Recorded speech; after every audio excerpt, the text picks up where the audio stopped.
আইপিএলে একটা কথা খুবই প্রচলিত, পারফর্ম করো, না হলে পথ দেখো। এখানে নাম, খ্যাতি, পুরনো রেকর্ড কিছুই কাউকে বাঁচাতে পারে না। আর এই সিজনে এমন 5 জন ক্যাপ্টেন আছেন যাদের দেখে মনে হয়েছে তারা যেন নিজের হাতে নিজেদের টিমটাকে শেষ করেছেন। প্লে অফ তো দূরের কথা, অনেক সময় মাঠে দেখে মনে হয়েছে দলগুলোর কোনো পরিকল্পনাই নেই। কোটি কোটি টাকা খরচ করে ফ্র্যাঞ্চাইজি দল বানাবে আর ক্যাপ্টেন এসে পুরো সিজনটাই ডুবিয়ে দেবেন। এটা মালিকরা কতদিন মেনে নেবেন? চলুন দেখে নেওয়া যাক সেই 5 ক্যাপ্টেনকে যাদের চেয়ার এখন সবচেয়ে বেশি নড়বড়ে।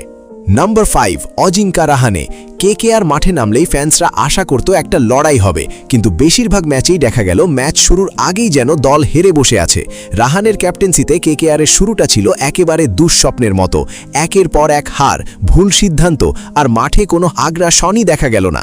সবচেয়ে বড় কথা, ক্যাপ্টেন নিজেও সামনে থেকে উদাহরণ তৈরি করতে পারেননি। 14 ম্যাচে 335 রান, সংখ্যাটা শুনতে খারাপ না লাগলেও ম্যাচের পরিস্থিতি অনুযায়ী সেটা যথেষ্ট ছিল না। অনেক ফ্যান তো মজা করে বলছেন কেকেআরকে রাহানে প্লে অফে নিয়ে যাওয়ার বদলে সোজা ছুটিতে পাঠিয়ে দিয়েছেন। এরপর নাম্বার 4, আকসার প্যাটেল। ভালো প্লেয়ার কিন্তু ক্যাপ্টেন? আকসার প্যাটেলকে নিয়ে কোনো সন্দেহ নেই, তিনি একজন দারুণ অলরাউন্ডার। কিন্তু প্রশ্নটা হচ্ছে, ক্যাপ্টেন হিসেবে তিনি কি সত্যিই প্রস্তুত ছিলেন?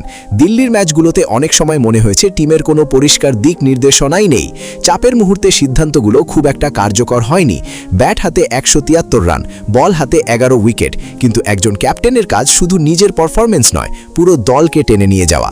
আর সেই জায়গাতেই আকসারকে অনেকটাই পিছিয়ে মনে হয়েছে। নাম্বার 3, ঋতুরাজ গায়কোয়াড়।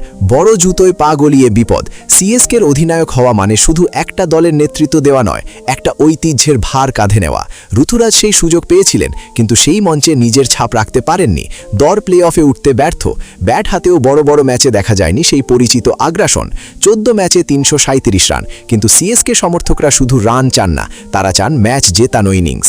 অনেকেই বলছেন ক্যাপ্টেন্সির চাপেই কি ঋতুরাজের ব্যাট চুপ করে গেল? নাম্বার 2, হার্দিক পান্ডিয়া। ট্রফি জেতানো ক্যাপ্টেন থেকে প্রশ্নবিদ্ধ নেতা। একসময় যে হার্দিক পান্ডিয়াকে নিয়ে সবাই বলতো জন্মগত নেতা, সেই হার্দিককেই এখন সমালোচনার ঝড় সামলাতে হচ্ছে। মুম্বাই ইন্ডিয়ান্সের মতো টিমের ক্যাপ্টেন্সি করা সহজ নয়, কিন্তু এবছর দলটাকে দেখে কোথাও সেই চ্যাম্পিয়ন সুলভ ভাবটাই পাওয়া যায়নি।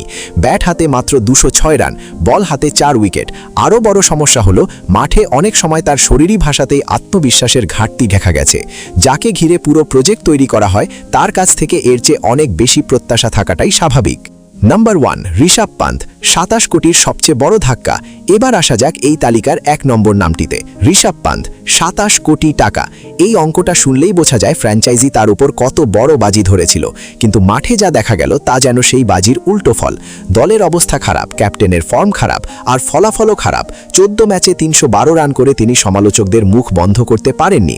বরং অনেকেই বলছেন 27 কোটির চাপ কি পন্থকে চেপে ধরেছিল, কারণ যে প্লেয়ারকে নিয়ে এত স্বপ্ন দেখা হয়েছিল তিনিই শেষ পর্যন্ত সবচেয়ে বড় হতাশার কারণ হয়ে দাঁড়ালেন।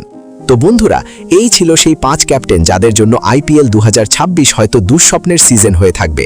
এখন বড় প্রশ্ন, কার ক্যাপ্টেন্সি আগে যাবে? কার টিমে নতুন ক্যাপ্টেন আসা উচিত? আর কাকে আরেকটা সুযোগ দেওয়া উচিত? কমেন্টে নিজের রায় লিখে ফেলুন। কারণ ক্রিকেটে একটা খারাপ সিজন অনেক সময় পুরো ক্যারিয়ারের মোড় ঘুরিয়ে দিতে পারে, আর এই 5 ক্যাপ্টেনের ভবিষ্যৎ এখন ঠিক সেই মোড়েই দাঁড়িয়ে আছে।